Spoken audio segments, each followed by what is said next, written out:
Hello everyone, how you doing? Welcome back to Train Sim World 5 and specifically to Croy on the Glasgow Edinburgh route, because we are going to drive today the HST, which is drivable now on this route as part of the ScotRail Express timetable which has come to the route, along with a whole host of other stuff for other routes and other locos and units. We're going to drive this. It's about a 15-minute run into Glasgow, and whilst we do that, I'm going to try and drive, and I'm going to go through the patch notes so you can hear exactly what has been done. So I'm going to get the patch notes up next to me. Just before we depart, let me just give you the general overview of the patch. It includes further improvements to the West Coast Mainline South route, including memory optimisations, which is going to help, I know, with a lot of you, especially on Xbox Series S. A lot of you have said you've had a lot of issues with that. There are other key fixes and updates to the Class 350. Additionally, Skyhook has provided a wide range of new features for the ScotRail Class 158, including the guard mode functionality, so we'll try that at some point. New suspension improvements, an auto announcer, and the new Leven Rail Link livery. I've been looking for that. I've not seen it anywhere yet though. There is also, as I mentioned at the beginning, the new timetable for the ScotRail Express Edinburgh to Glasgow route, and there are some further details which we will go through once we get underway. So shall we do that right now? Let's take it out of photo mode. We'll unlock the doors and let's get everything set up ready to go, shall we? So get that into forwards, safety systems. First of all, DSD, AWS is over here. If I can get the controller to point at it, there we go. Cancel that out. We'll have the gauges up, I think, and then we need to put the headlights on, which are over here. Day headlamps and markers, so I think we're all ready to go. So just looking at the service, we are departing. This is 1T30 Aberdeen to Glasgow Queen Street, so we're departing at 1300, due in at Glasgow Queen Street at 13:13, so about 14-minute service. Let's get the doors locked. There they go. Brakes off. And let's go. Look at that. I love that smoke effect. And right at the back of the train as well, you can see. Right, there we go. So, let's hop back inside whilst we come up to speed. We'll start having a look through what the improvements are. So, headliner changes, first of all.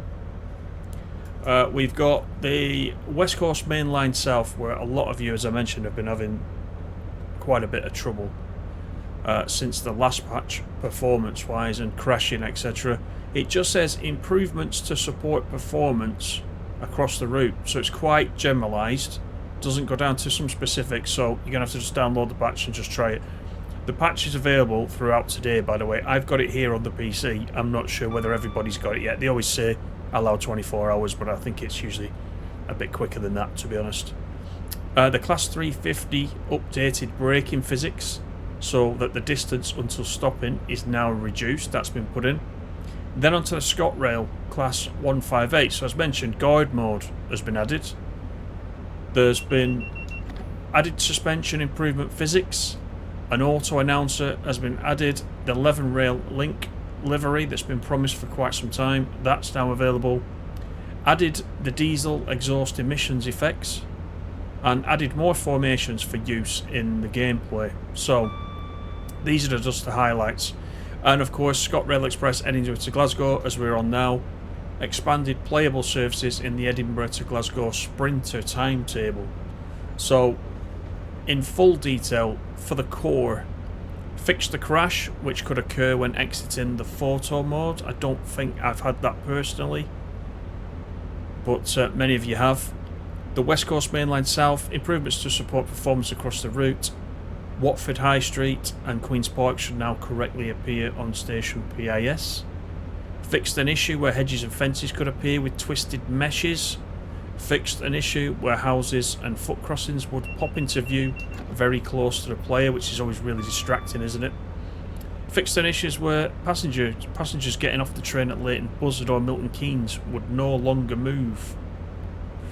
We're just coming up to 100, so I'm going to take down the throttle a little bit so we can just maintain it.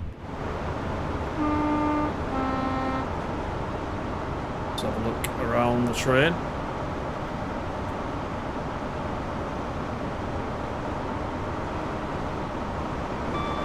I've always quite liked this HST, I must admit. The colours look deeper. I don't know what it is, but the colours look a bit more pronounced. I don't know whether there's anything been done to the HST. Anyway, let's pop back inside so that we can go through the rest of the patch notes. The Class 350 updated the braking physics so that the distance until stopping is now reduced. So, as an example, stopping from 60 miles per hour is now 220 metres in good conditions. Optimised the memory footprint of the West Coast Main Line 350 low-cost PIS displays. Updated the West Coast Main Line 350 loco unit deselect switch to operate the doors as expected. So those are the updates for the West Coast Main Line South. Then we got onto the ScotRail 158. This is where the biggest list lies if you own this 158. Guide mode has been added, new suspension improvement physics, auto announcer, custom Leven Link livery, we've talked about these ones, diesel exhaust, emissions has been added, more formations for use in gameplay, added the ability to sit in the second man seat in the cab,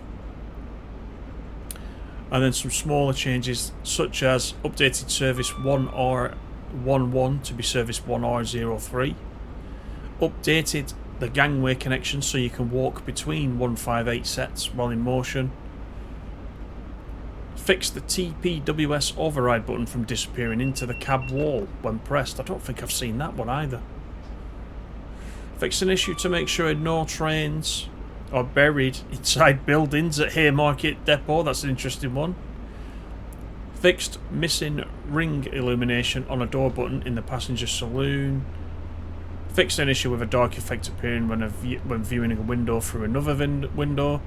This one's interesting. Removed all 20-second wait tasks from the beginning of passenger services. That's a lot better.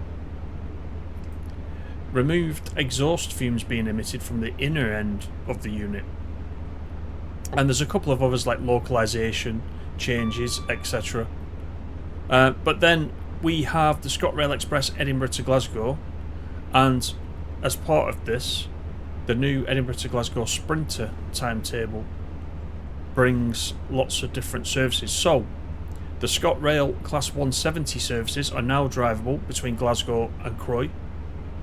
ScotRail HST services using the GWE HST are now drivable between Glasgow and Croy, and that's one of the ones that we are doing right now. The LNER services in the Azuma are now drivable as well between Edinburgh and Polmont. I think there's 9 of those. I think there's 14 of these services in the HST.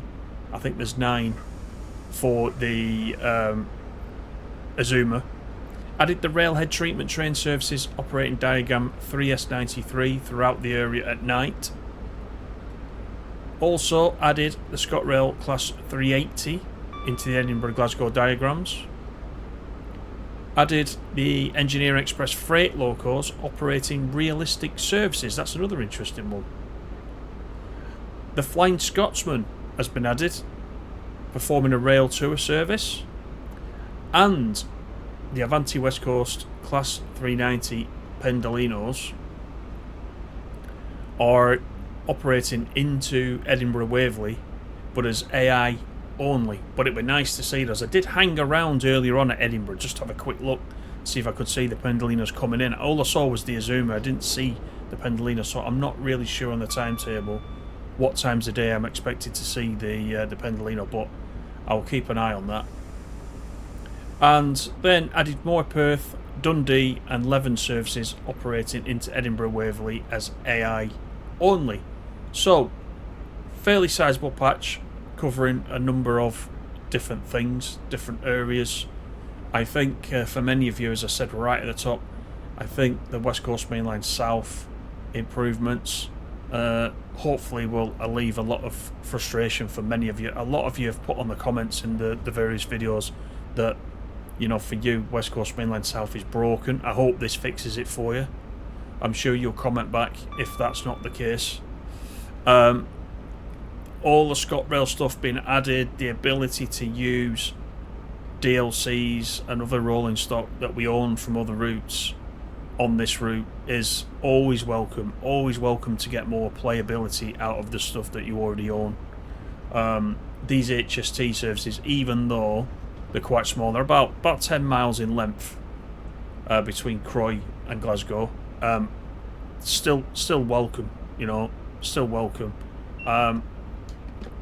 I can have a lot of fun with these, operating these in different weathers, etc. Gives you a nice timetabled service to play the HST, the Great Western Express HST, that is, outside of the Great Western Express route. Although we've got the remastered Great Western Express route coming up, so we're going to be able to enjoy the HST all over again on its original route, hopefully fairly soon. We don't have a date for that, do we, yet? But hopefully it's just around the corner.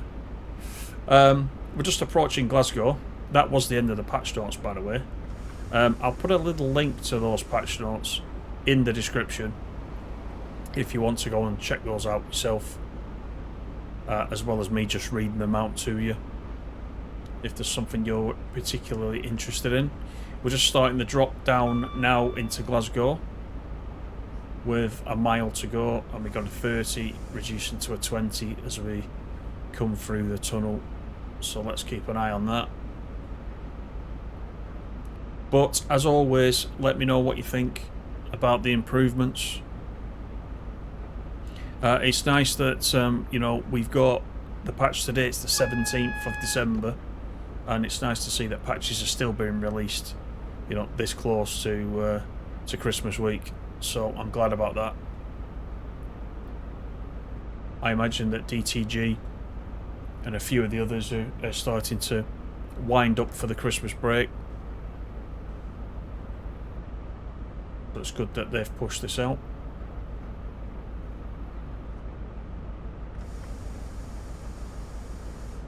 Just get down to this 20. It is quite slow coming into Glasgow Queen Street.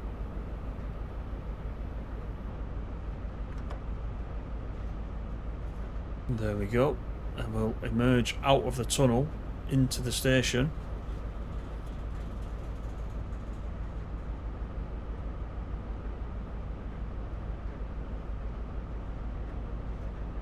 Hopefully into daylight and into plenty of passengers waiting for the train.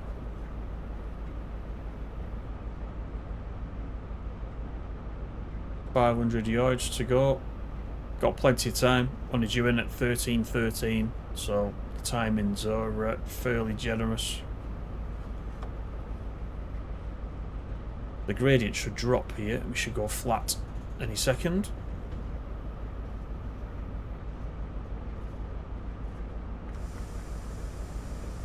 Add a little more brake before we do. The exit to this tunnel's quite bright, isn't it?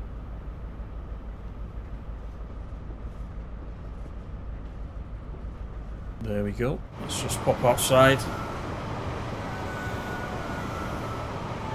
The familiar creaking type sound of the HST.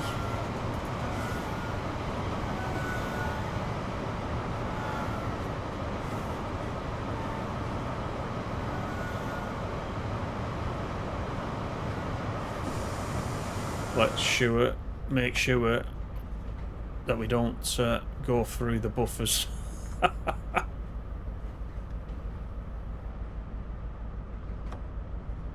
This is not one place we want to Oxenholme. We definitely want to stop. Welcome to Glasgow Queen Street, everybody. That was pretty close, I reckon. Let's get the doors open. No, it wasn't too bad. It always looks closer from the driver's seat because they're raised position. So, yes, here we are at Glasgow. Hope that video was useful. Do check out the patch notes yourself. Go and get the patch right now. It should be available across all platforms, not just on the PC where I am at the moment. Enjoy. Let me know what you think. Take it easy. And I'll see you all on the next video. Thanks, everyone.